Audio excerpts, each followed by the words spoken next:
I know so many talented poor people that will remain poor for the rest of their life because they don't understand business. They don't know how to talk about themselves, and they'll be the world's best kept secret if they don't get a grip on it. Matt Purcell is one of Australia's foremost voices in personal branding, entrepreneurship, and digital media. As the founder of KYU Media and the co-founder of the Business Academy alongside Janine Ellis, he's collaborated with top-tier brands like American Express, MJ Bale, and Xero. What do you mean by identity? Identity and brand are synonymous. So if you don't define yourself, others will. How do they go about winning these big contracts? I want to work with credible people, and that means Matt Purcell, welcome to the House Story. hey, good to be here. I'm really keen to just go backwards and understand a bit about Matt as a kid and in school, and so why don't you take it from there? So if you're listening to me, you won't know that I'm Asian looking. But if you're looking at me, you're probably thinking, what Asian country are you from? Okay. And I say I'm from West Korea. Have you heard of West Korea? No, there's no West Korea. There's North and South. And sometimes people ask me, are you North or South? Yeah. I'm like, are you an idiot? Anyway, I'm from South Korea. And I was adopted as a kid. So that's why I sound like this and I look different. And I was adopted by two Novocastrians from Newcastle. They both look like white people. They're Caucasian. Yeah. Dad looks like Bill Clinton. Mum looks like Hillary. Literally, it looked like they kidnapped me growing up. It didn't bother me at all. Like they adopted a sister from Taiwan, so we're not blood relatives. Always very close. Never had a fight in our life, and it didn't bother me until my parents separated when I was 6, and that's when I lived in a housing commission with Mum and my dad. They didn't have any assets really. He had a house, but he just got it and had nothing to his name. So at that same year that I went to that same year being 6 years old, and the divorce happened, I went to a new school and was severely bullied that same year. So I just went through hell from that moment onwards. And ever since then, I've just been very deep as a guy, think about life, death, identity, especially being adopted. It just kind of throws that extra spanner in the works of, I look a certain way, but I don't feel the way that my hardware gives me. I got Asian hardware, but Australian software. Yeah. Interesting.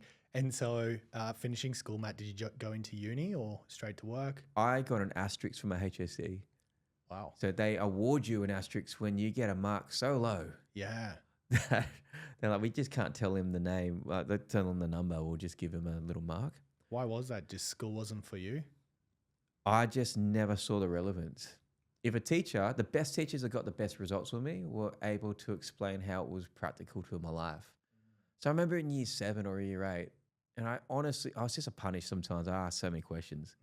They changed numerals into algebra.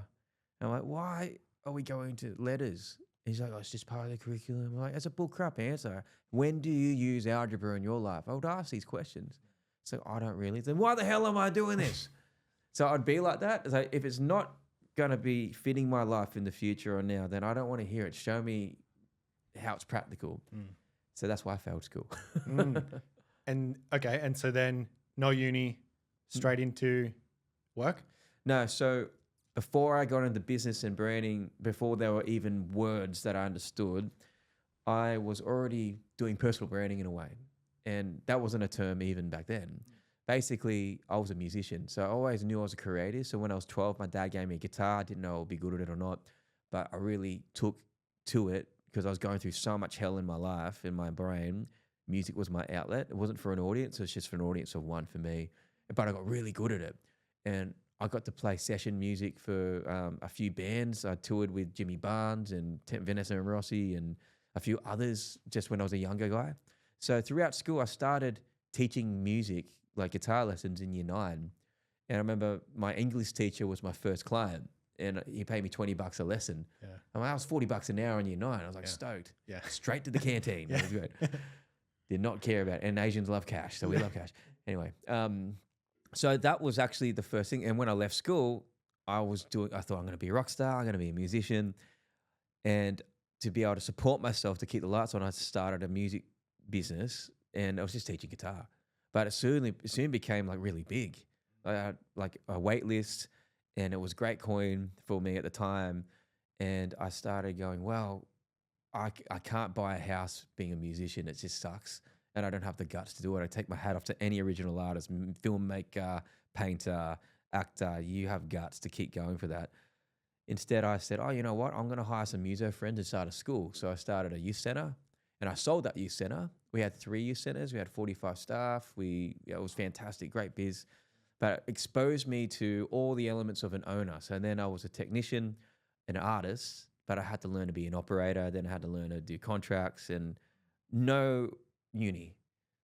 Like you just like as business owners around Australia, there's 2.4 million business owners in Australia and half of them employ people with a mortgage. Like we're the unsung heroes in Australia. And most of us learn without uni because I actually don't want to go to a place that hasn't actually run a business and tell me how to run one. I want to go to people who actually have lived and learned experience because why would I trust you to take me to Mount Everest if you've only climbed a ladder? You haven't been there, you can't show me the way. So I craved wisdom to figure out how do I do this stuff do I contract? Do I have a sole tradership? What's this trust business? All that crap. It came as very like reactionary as you know. So that's when I first started business. And in that small business, it was learning how to market, learning how to manage staff, all the stuff you have to do through survival. And my creative brain loved the marketing. My creative brain realized that, and being a musician, I knew I was up against other musicians. So it wasn't just being good enough. It was being liked enough. It was being known enough. It was being organized enough.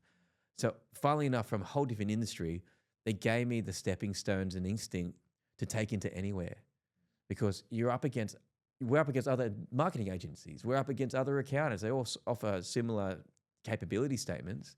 So why would they choose you over them? And it's those extra clarity and consistency and likability that make you choosable, not just being talented. I know so many talented poor people that will remain poor for the rest of their life because they don't understand business. They don't know how to talk about themselves and they don't have a plan to do that. And they'll be the world's best kept secret if they don't get a grip on it. Mm. And so how did you go about learning? Books, coffees, and the best way to be able to, and today, the best way to be able to learn from people, from high profile people, is doing a podcast like this. Like really, that's really the best way. So humans are the door. And I think that's the fastest way to grow is to change your friend group because you can't help but to move yourself and to adapt to it. Yeah, so I think I had local people in my church I used to go to that were business people, like much older than me, and I wasn't afraid to say, hey, how do I do this? And they'll tell me straight. Business people are really quite quiet. They're too busy working in their business to be like, that's why social media and all that's really interesting because now people are being forced to go, oh, do I need to do a dance on TikTok now to get sales? I'll do anything for a sale. But for so many years, these guys are running great businesses. They run a great shop and they just don't want to be influencers. I think what's been so amazing to me in starting this podcast has been typically when you meet a business person in a casual setting, I typically find that they're busy and they're focused on work and whatever else. And when I've then brought them into this setting and booked out an hour, 2 hours, whatever it might be, I've actually been shocked by how much they've unpacked with me and how much insight we've gotten. And so, because obviously the journey is quite lonely, I've found it quite interesting to sit down with some of them and sort of hear them just unpack, just unload. And some of the insights have just been phenomenal. I think it's the fastest way to get a map.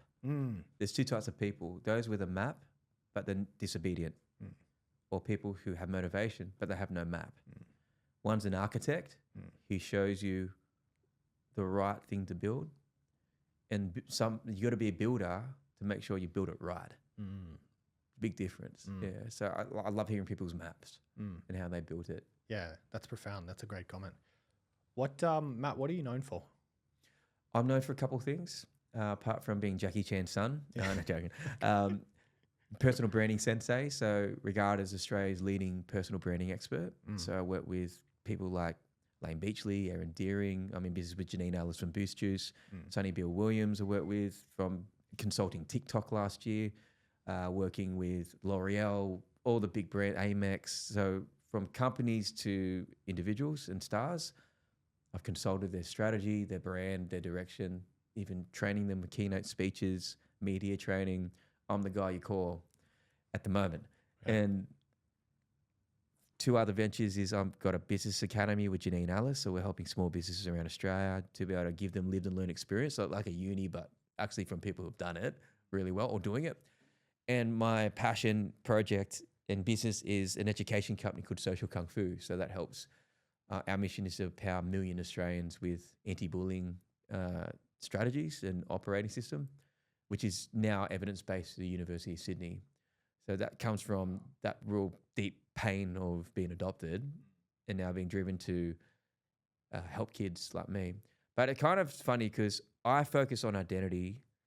No one thinks about identity as much as an adoptee does. Like I thought about identity since I was 8. And it's funny, now I'm obsessed with helping people find their professional identity and also their personal identity through these these ventures. What do you mean by identity? Identity and brand are synonymous. So if you don't define yourself, others will. And we have a human need to be validated. Some people say, oh, Matt's attention seeking or Jess is attention seeking or whatever. It's like, well, no, it just shows that they're not validated enough because when you grow up as a kid, your parents only have so much time.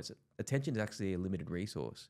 You got 5 kids in the family, there's 7 in the family, and you want attention from one person, you have to fight for it. That's why the crying child gets the attention. So I think identity is when you don't define yourself and you don't actually validate yourself, then you're going to copy everyone else. And you're going to be going to the world saying, am I good enough? Am I handsome enough? Am I successful enough? And basically you die by the praises of their criticisms, or you get inflated by their praises if they compliment you. So identity is everything. It's what makes you distinctly different from everyone else. I can copy your visual identity. I can copy your glasses, your shirt. I can copy this whole podcast set, but I can't copy your story and I can't copy your insights. I can't live your life.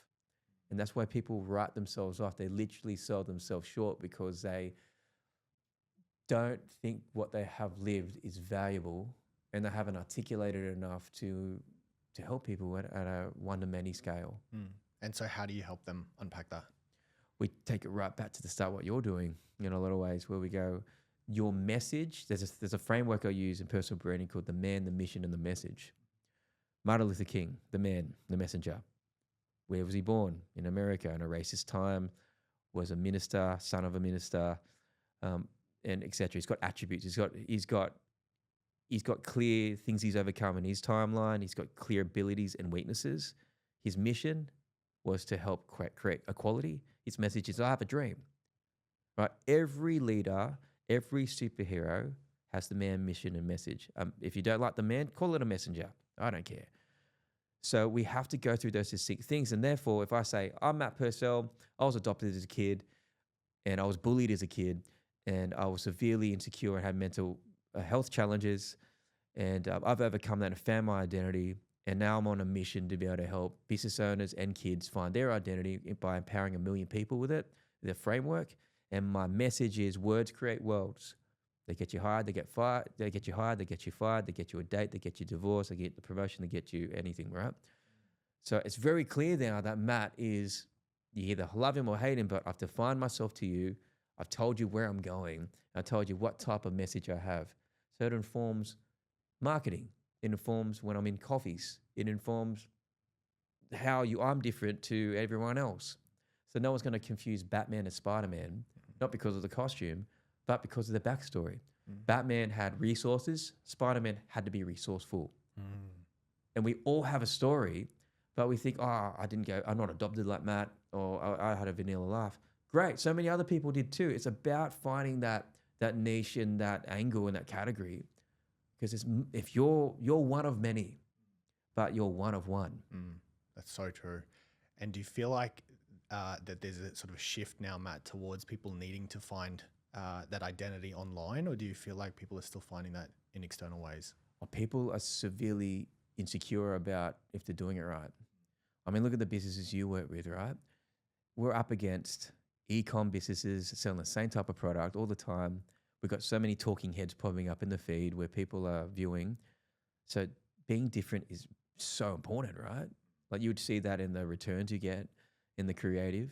So if you don't have a point of difference, and the point of difference is not just price, and the point of difference is not just, it's infrastructure as well. Like it's got to connect the dots, but it's also persona. and message and creative. So it's like a cafe, a strip of cafe. Like physically, if we walk down the street in Surrey Hills, there's cafes next to one another. They're all competitors, although it creates traffic there with the competition. It's great. But you don't confuse one with the other. They offer the same latte, the same type of price and avocado smash, but you still choose one over the other. Why is that? Because they have a different personality and they've got a different target market, surprisingly. One's family orientated with their menu slightly, one's more business orientated, one's more bougie, you know what I mean? So of course it is the missing ingredient to becoming different. Some people want to aim to be better. I want to be different. Sometimes I get better by being different. It's important. It's a very important difference. Is not just being better, but being different. Yeah, it's a huge difference. Don't confuse the two, right? So yeah, I mean, you'd see that right now, right? With there seems to be so much, people say, oh, so saturated with every industry. You could say that about everything, right? Like Everything. oh, my industry's saturated. Like what makes the better ones, in your view, like what makes the ones who do better? Yeah, I think you're spot on. And that's why I highlighted it, is that I think the brands that we see truly succeed and truly stand out are not the ones that are just better because they're 2% faster or $1 cheaper, whatever it might be. It's the brands that are ultimately doing something different. And although they might have a very, very similar product, like you said with the cafes, it's those that are doing something different with that product or the way in which they're delivering that product, which makes a huge, huge difference to the outcome. Yeah, I think one of the visible things that people don't know that makes them different is what they value. So it seems completely divorced from the product. It's a value a value is defined, in my view, as an order of love. St. Augustine said something profound. He said, sin is having your love out of order. So there's nothing wrong with work being number one, or health or money.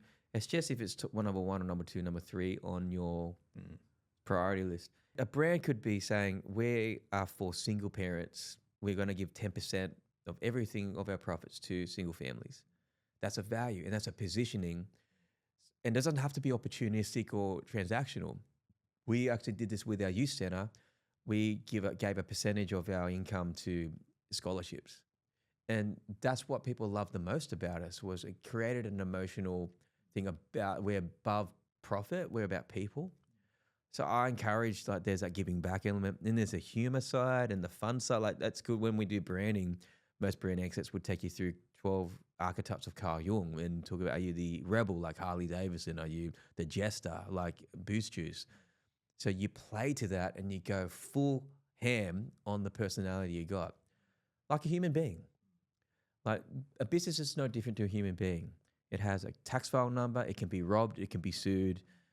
People talk about a business like it's a person. Oh, I don't like Jetstar. Well, you just experienced a really bad day from our air hostess that you're saying it was bad or slow service. Yeah, but Jetstar sucks, you know, and they do suck, by the way. That's why I don't fly Jetstar. But you know what I mean? Junkstar. I'm really crapping on Jetstar. But you see what I mean? You lean into it. Yeah. And so, Matt, I've certainly noticed in the past couple of years, this whole notion of personal branding has become huge. Why? HubSpot says 84% of millennials don't trust ads that come from the company that make them. So like that stock imagery, that's just like, take it from me, Coca-Cola. And I think there's a few things why personal branding has become a big deal. I think it's very practical. Like what we consume, we've got more people. I think the rise of social media and podcasts and just different, like outside the celebrity typical elites, you've got the rise of the platform has given opportunity, like Spotify's and YouTube's and Instagram's, for the shows not to be MTV anymore, but Rogan's and micro like industry genres like music now. Like you got jazz, you got all this, but then you have business podcasts and all this stuff. So I think the rise of a new form of influencer / celebrity came about in the last 10 years. And I think it's just opportunity and technology has made that practically possible. To summarize in one sentence, personal branding has become a big deal because of technology and the access to different shows that were once held by the keys of massive networks, which are now dying. Like Channel 7, Channel 10, all their P&Ls are suffering. and they'll have to adapt and catch up with social media platforms. It's a really interesting time we live in. The age of celebrity is dead traditionally, because you'd make it on the top 5 news channels and there'll be certain slots you'd buy and you make it on there, you're seen by millions of people. But yeah, it's very interesting. So I think it's changed our behavior of how we consume content and media. And that's why personal branding is cool. So it's like this shift away from institutional blind trust. The news tells me so, the government tells me so, toward, hey, who's the jockey on the horse? We care about the jockey, not just the horse now. We care about who says it more than what's said. It's like, I heard this from so-and-so. Who said it? Oh, Sky News. Oh, it's owned by Murdoch. You know, like we care about that. So I think that explains a lot of our personal brandings there. Just an opportunity that we didn't have before to like almost commoditize attention, which was held by the big media networks. And I certainly feel like people are also seeking a deeper connection, you know, not necessarily just, I feel like with brands, you can have somewhat of a surface level connection, but I feel like with a person, you can deeply connect with their story and where they've been and what they've done. And you know, that might be something that really aligns with you as an individual, whereas a brand might not necessarily be able to do that or go to the same level of depth. Yeah, it's actually really quite profound what you said. When I said technology has changed the game, technology is why personal branding's exploded, but just think about what technology has given us. The ability to follow somebody and potentially hear from them and hear from other people who follow them, either you like them or not. Because some people find their purpose in defining themselves against something or someone. So you can rally against an individual's opinions and hate them. And it creates this tribe online. So I think it's all psychological. I think the psychology of validation is really important. So we all need validation. It's a human need to be seen, heard, touched, and acknowledged. And like I said, our parents only had so much of it to give. That's why we have different motivations and drive to achieve things and do things.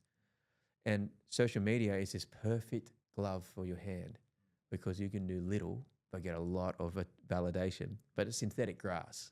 Like it's not the real stuff.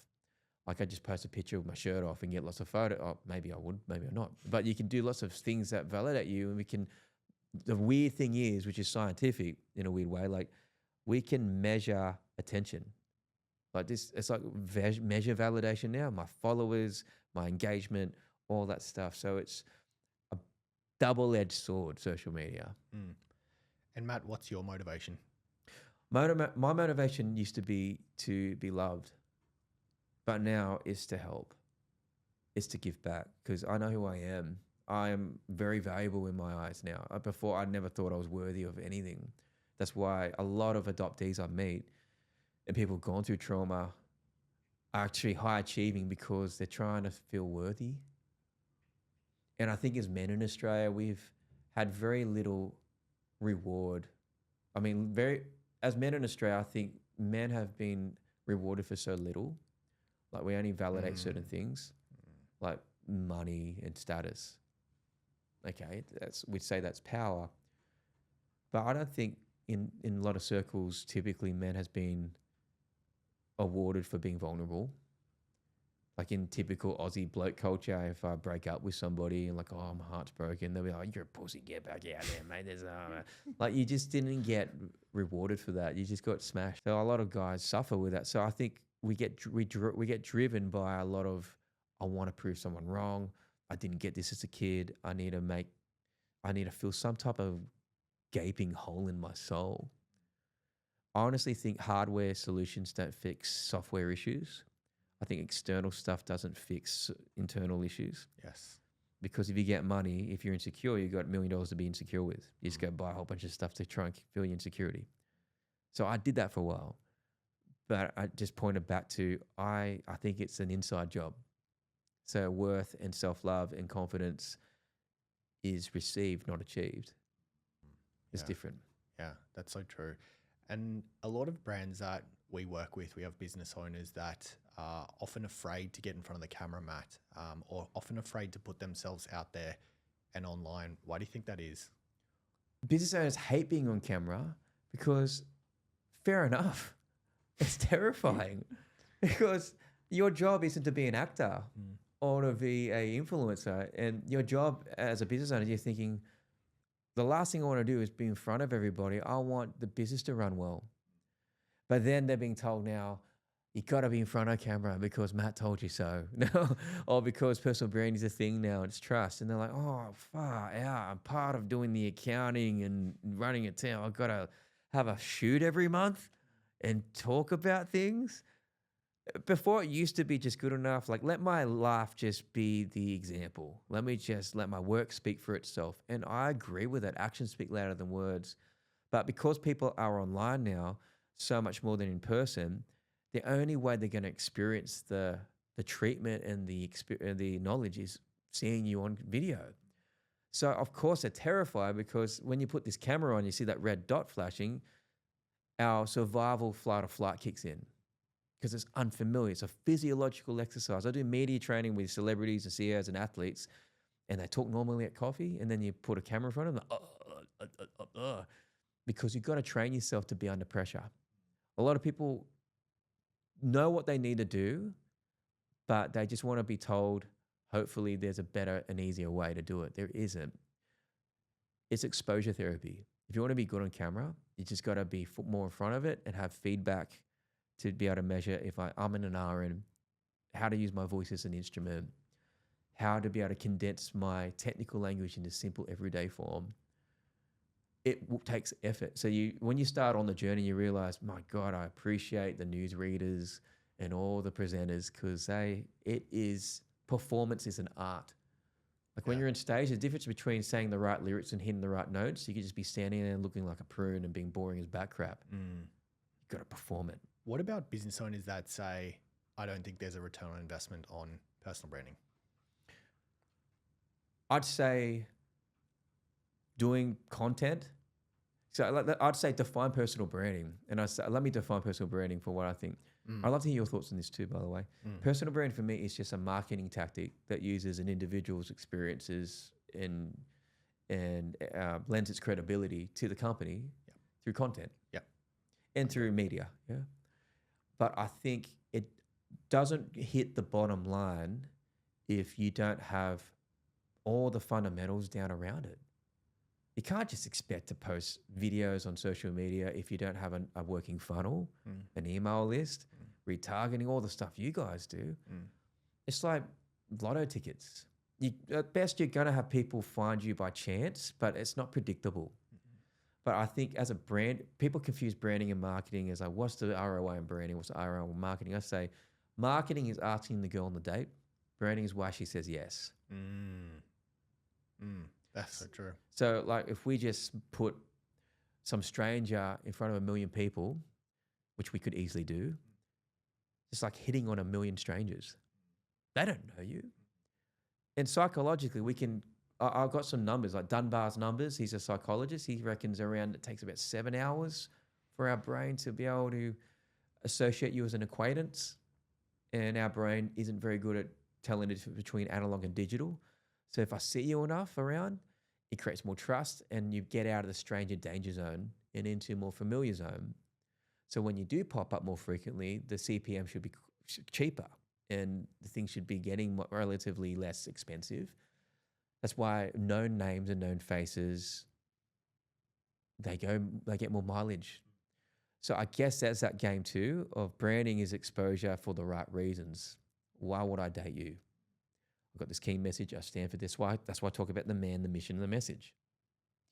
So I think personal branding is a waste of time if you don't have business acumen behind it, if you don't have marketing fundamentals supporting the front man, because you've got a front man without a band.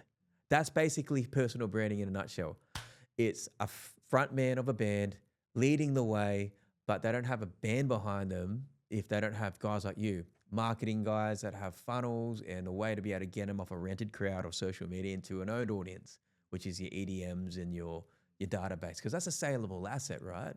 Like I can't talk to my Instagram followers one-on-one. I don't have their phone numbers and stuff. And so, Matt, if I'm a business owner globally and I'm really looking to boost my personal brand, what are Matt's hot tips? I reckon if you're a business owner and you're looking to start a personal brand, I think you get the most credible and most experienced experts, including yourself, to do a series. I think don't think it too much. I think today personal branding should do a couple things. One, if you do it well, if you create content that speaks to the search engine results, like the frequently asked questions, what the commonly asked things that keep reoccurring all the time, the villains in your industry, it should create trustworthy leads. Because if you create a YouTube series, for example, on the 5 biggest mistakes that's costing you thousands of dollars, you should fire your agency if you don't have these 5 questions answered. It speaks to business owners' pain point. Have it at the beginning of your email sequence. Have it as part of your like short form, all the stuff, so it points back. Trustworthy leads, qualified leads. Then I would also think of your growth strategy. Think, do I want to recruit better staff? As a business owner, I want to recruit and ethically poach the best talent from other people. I want them to work for us. I don't want to grow beyond a certain size because I want to have a laugh as well. And we both talked offline about how much tax we pay. Yes, bastards.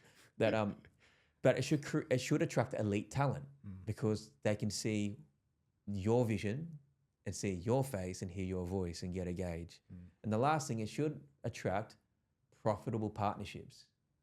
So referral partners. And even if your name is so trusted in the industry, it's like, mate, let's do a JV together with your agency and mine. Or, you know what I mean? That's an incredible combination because of that personal brand. So it's not just one dimensional on like, let's just get all these leads in. It's strategy.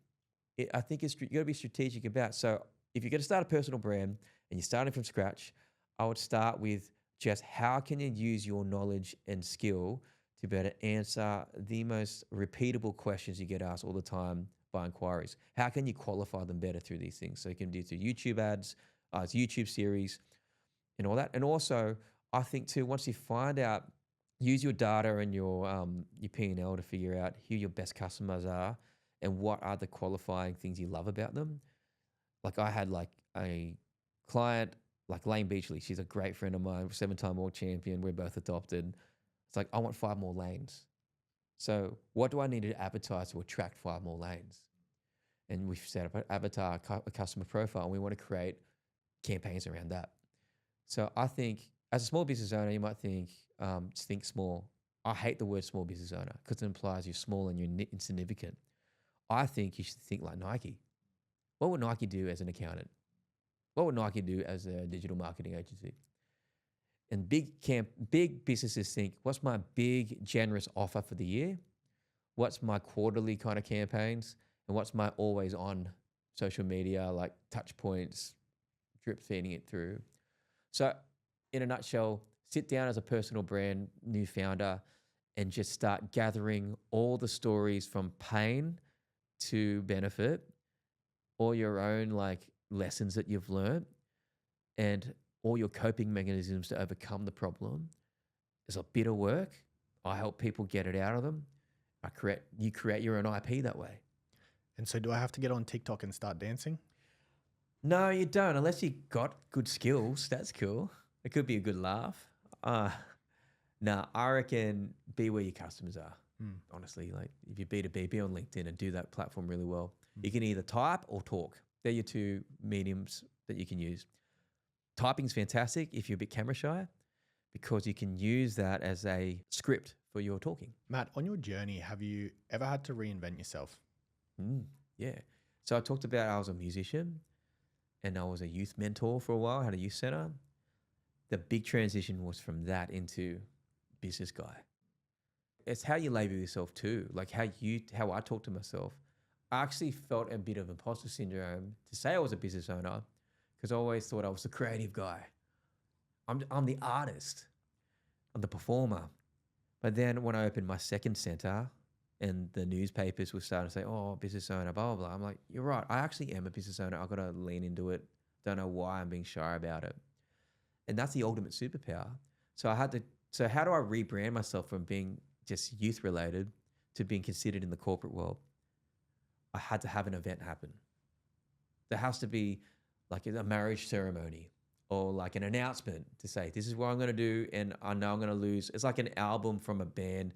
We're going to change genres. I'm going to lose a whole bunch of my followers, but I'm going to gain a whole bunch of new ones for the long term. So I started a podcast called The Examine Life. This is back in 2017. And this is way before everyone had a podcast. Yeah. And I just had lapel mics, and I'd go to whoever I could get. My first guest was Matt Purcell. Oh, wow. Cool. Yeah, because I hustled to be able to meet him. Mm. Then I met with Pete Evans, who was on My Kitchen Rules. Then Janine Alice. That's how I met Janine Alice. Then Guy Sebastian eventually. So the whole time, I wasn't sticking to a weekly forecast. I was thinking, I'm just wanting to rebrand myself. Credibility through association, just to be able to edge my way into a repositioning. And I ask questions I pride myself on trying to ask questions that are ungoogleable of a well-known person. That was my whole play going in.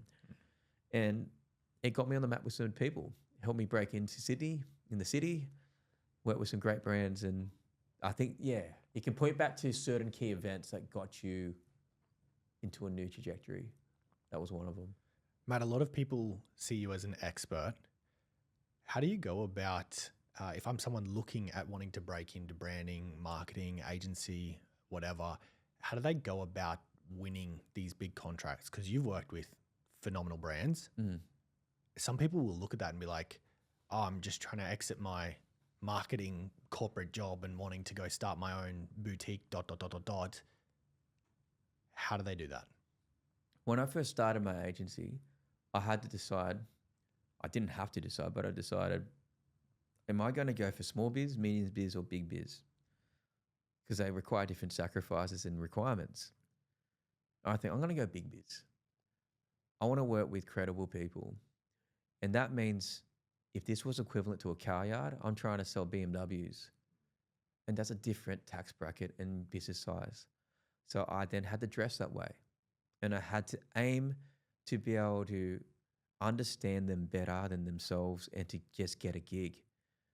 And you know what? Some of these guys won't tell you this, but I work with some of big brands and they still do, under the surface, they're still pretty low paying jobs. Like real estate agents that are really big and bougie, they still sell shit boxes, but they just don't have them massively advertised as that. It's not about what you know, it's about what you show. Big difference. You could be a 10 out of 10 in knowledge up here, but if your content is about here, people are only going to show you for this, know you for this, not for this. So I would encourage anyone who's looking to get into an industry, I am not afraid to do pro bono work because my portfolio is what's really needed, the proof. You need to show that you can solve the pain. Need to show that you got the proof of the results. And you need to show that how you got the process to get them that. Pain, proof, and process are really important. And then you got to get your promise right. So this is what we promise we'll get you. This is what we're aiming for. Let me give you an example from my agency. When COVID hit, all the marketing budgets from tourism went to Australia, not anywhere else because we couldn't travel.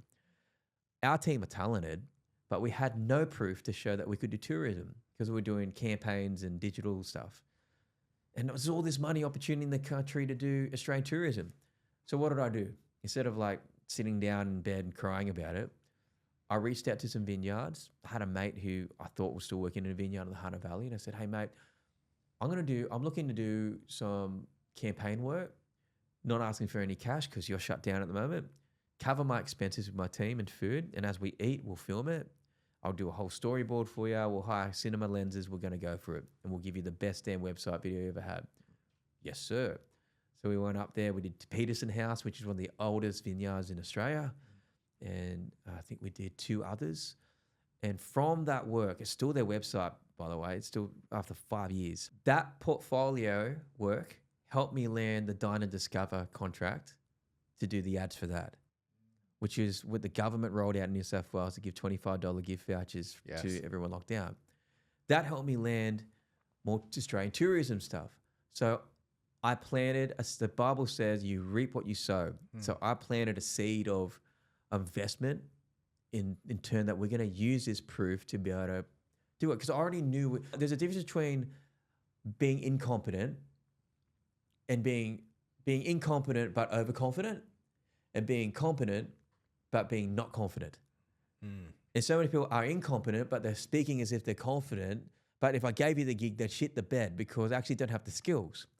I feel, I don't know if in your life, man, where If you felt like I could do the job if I got the opportunity, I just haven't had the opportunity to do it. Yeah, I've done something several times, just exactly like what you said, and to my credit in some way, it's probably the reason we're also here is because a lot of times I've just gone, I just know my stuff, I just know that I know it, and I know that if I can just get a couple of case studies or examples, that I'm guaranteed to win whatever's going to happen next. And we've done that. We've taken several big risks as a business, and my team will tell you all about it. Some have paid off, some haven't. But a lot of time I've also found you just got to, if you know you can do it, you just got to put yourself out there and see where you land.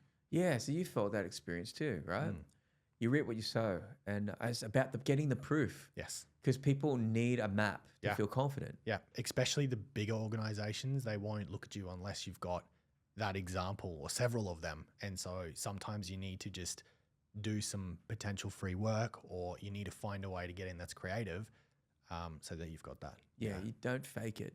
That's one thing that we both have done here. We have not faked that. You've gone and faced it. You've gone, whether you pay for it one way or another. One way or another. Yeah. Yeah. So yeah, man, that's a good example. Yeah.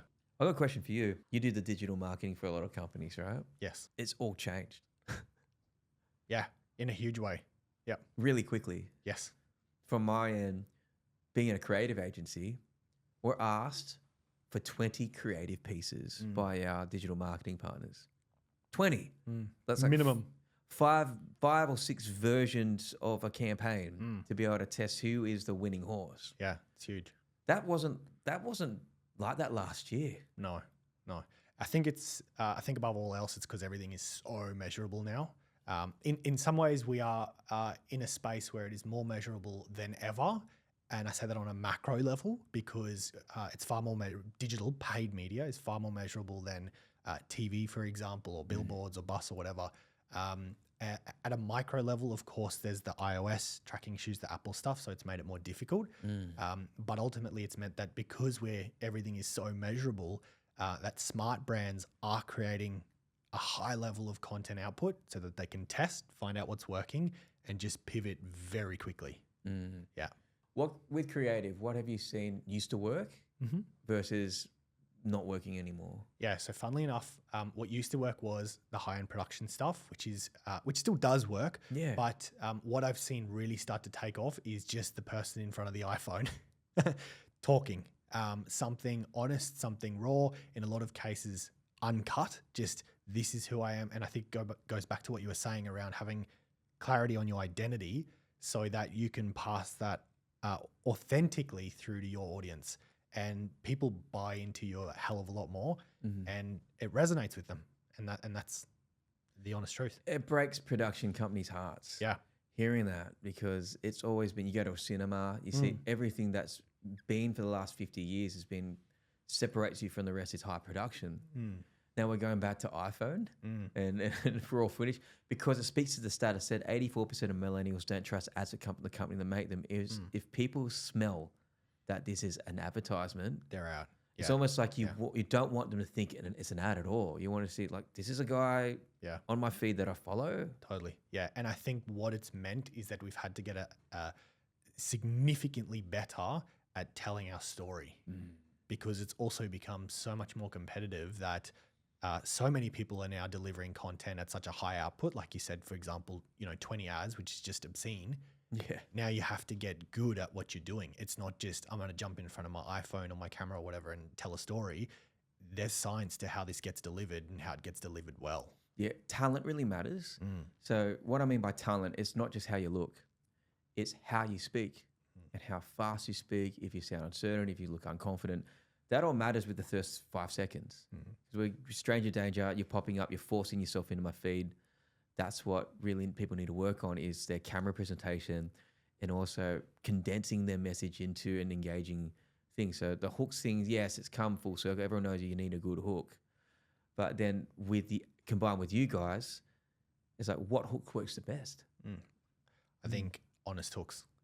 Because I say honest and some people might look at that and go, that's a strange response. Why do I say honest? Because I think more than ever, people are looking for an authentic online relationship which is very strange to say, but that's what people are yearning for. And so if it comes across overly salesy, people just aren't interested. They see it and they just move straight on. I'll give you an example, right, of a very salesy one. Hey, my name's Matt Purcell. I want to sell you straight away. Yep. Don't introduce yourself. Like really, that's like, you got to start from the middle versus like, oh, hey, I want to show you something really. It's almost like you want to befriend and it's like a coffee.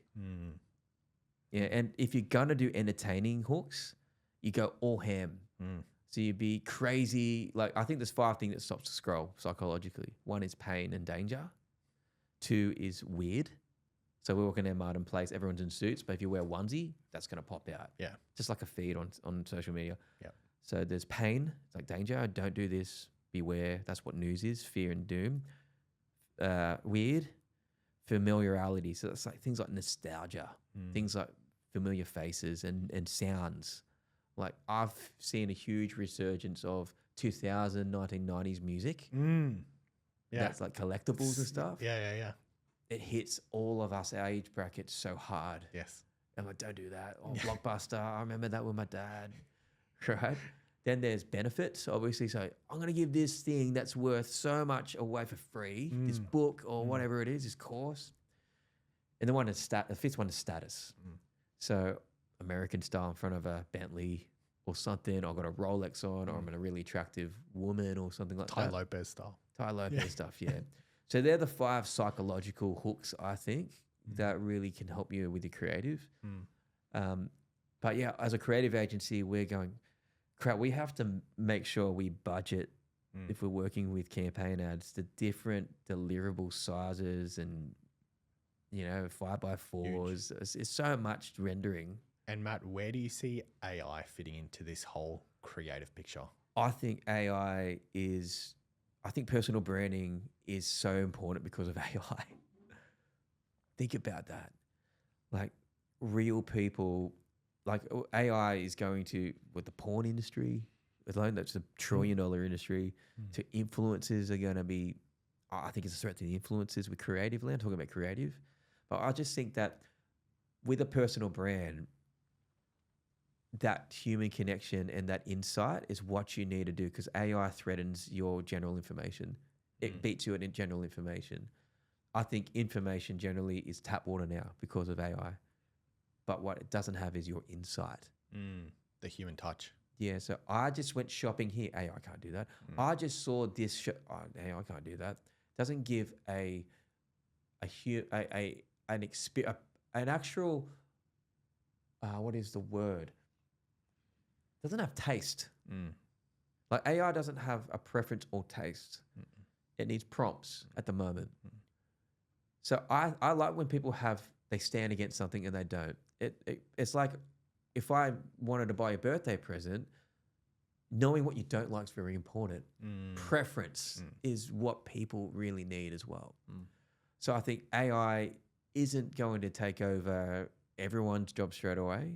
I do say thank you to my AI because when Skynet takes over, it's going to spare my life, right? But I think it's going to. I think I'm seeing this with business, like just with. I think I've almost doubled my productivity because of it, which means AI agents and things like that. I want to see my team even halve with an AI agent and for different prompts like that, which makes it good in a economy which is getting so expensive. People won't want to hear that. It's just like, well, you just got to be better. As if you're an employee listeners, if you can be 3 in 1, your job's safe. Yeah. And I think a huge thing that I stress often is it allows our employees to also elevate, as in to literally go to the next level. Rather than having to focus on the monotonous tasks, they can do things that in most cases are actually things that they enjoy more by embracing AI, because it can replace a lot of the really small to-do admin-based tasks that they hate doing anyway, but it can allow them therefore to pivot and do things that they love. Yeah, I felt like AI has become a good friend that we never had because you can ask it questions, it talks back, it gives you feedback, takes all your jumbled words and makes it clear. Yeah, I think it's a beautiful tool, But yeah, in my creative industry, it still needs a driver. Yes. Yeah. Big time. Yeah. Yeah, I think it was Harvard Business Review that did research. It says that 74% of people don't trust a humanless AI company. Still needs a driver in it. If this was your last podcast episode, what is something that you'd want someone to hear? I'd say that your value is not in your business. If your business was taken away from you, you're still a really valuable person. And I just want people to know that if you base your identity on external success and achievement, you're still, even though if you do it, you've achieved objective success, there's a thing called subjective success. Subjective success is when you define, no one else does, when enough is enough. It asks the questions to business and everything you do, what is it for? So a lot of people know the answer, why I got in business. I got in business because I'm running away from this, or I saw a gap in the market. They don't ask the question, what do you want from it? That's subjective success. I want from my business 2 holidays a year, a car, pay off my mortgages, blah, blah, blah, blah, blah. Very practical, because that's how it should be, not the other way around. And we're so busy as business owners. I think business owners, particularly if I'm talking to them and the creators, you're the most godlike people on the earth, because we created something from nothing. Work, purpose, economies, like it's incredible what we've just made. So that shows that value doesn't come from the achievement, it came from you. You can't give what you don't have. So I just think no matter if you survived a bad year this year, that's success. Surviving tough years is success. If you want to change tact, but you've attached your identity to what you do and you're like, what would people think about me? Just remember what I said. Like, don't place all your worth in the objects that you've created, because you'll feel terrified to ever sell it one day or get rid of it, or God forbid it fails. You're enough. And some people need to hear that. Some of you guys, some people, your listeners, might have actually been working for years and they feel like they haven't arrived. I told myself probably 3 years ago, you've made it. I've actually felt like I've made it in my own life. I just got to ride the wave for another 5 years or 4 years to my objective goal. Yeah, that's awesome. Matt, thank you so much for coming on. Thanks for having me, man.